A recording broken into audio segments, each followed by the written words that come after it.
Sizlar bilasizlar, bekorga kuyib pishib sizlarga gapirmayman. Ayniqsa patsientlarning orasida vaqtda shunaqa srochniy, ya'ni muhim bo'lgan storieslarni bekorga qo'ymayman. Sababi отравление ko'payib ketdi oranglarda. Har xil narsalarni aralashtirib yeyapsizlar, ayniqsa sushidan, ayniqsa xom pishirilgan imенно nima deydi, balo mahsulotlaridan juda ham отравление ko'p kelyapti va dovchadan, chereshnya, vishnya, klubnikadan. Qizlar, iltimos ozgina o'zingizga e'tiborli bo'linglar. Bekorga bu maslahatlarni aytmayman, bekorga kuyib pishib gapirmayman. Отравление bo'lganda spasticheskiy harakatlar bo'ladi kishechnikda va bu o'z navbatida matkani ham сокращениясini keltirib chiqaradi, og'riqlar keltirib chiqaradi.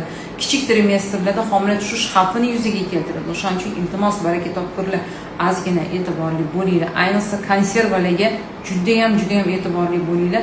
Вообще yemasanglar, men juda ham xursand bo'lardim. Keyingi patsientni olishim kerak, keyin yana gaplashamiz.